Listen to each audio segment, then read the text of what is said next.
This week, the Torah portion, we read about the Ten Commandments.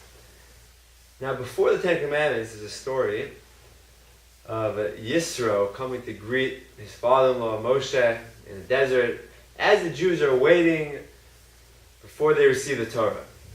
And as he arrives, he sends a message to Moshe Rabbeinu that I, Yitro, and your wife Tzipora, and your two sons have come to greet you. Now Rashi tries to pick up on exactly what is his message. It seems on a superficial level to be merely telling Moshe that he's arrived. But Rashi tells us, no, actually there's a deeper message here. And it's actually quite bizarre. He says, Moshe, I want you to know that if you're not going to come out to greet me, then at least come out to greet your wife Tzipora. And if you're not going to come out to greet your wife Tzipora, at least come out to greet your children. Quite bizarre. The question is, what exactly is Yisro telling his son-in-law Moshe Rabbeinu?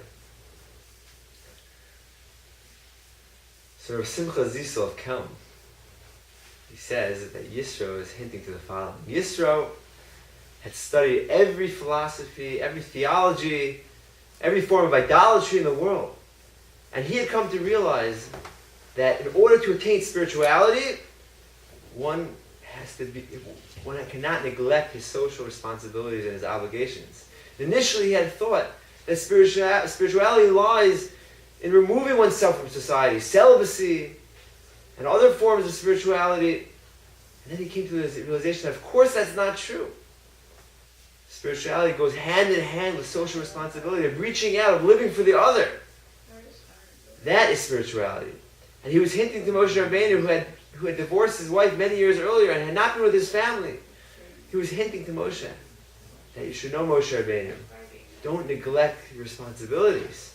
You have a wife, you have two children. He had thought that perhaps Moshe Rabbeinu had perhaps been mistaken to think that spirituality is removing oneself from those responsibilities. And he was hinting to Moshe that of course that is not true. Of course he was right.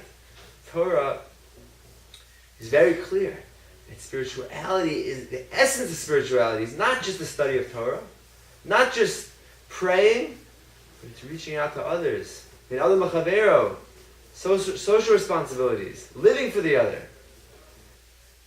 I'm always very fond of a statement of Rav Wolbe. Rav Wolbe was a great mashkiach, someone who was involved in guiding thousands of Jews in Israel spiritually, and now, of course, through posthumously in his writings, thousands of Jews all over the globe. He writes a very powerful and striking thing. He says that after 120, a person is going to get up to heaven, and they're going to ask that person, they're going to ask a very important question. How did you treat your spouse? And if the answer is that one treated his spouse improperly, and all the kindness, all the prayer, all the study of Torah, it will be worth nothing. Because our main responsibility is at the home, when there's no glory, when the door's closed. How do we treat our spouse? How do we treat our family? How do we treat our children? Do we spend the time? Do we give them the necessary attention? Have a wonderful Shabbos.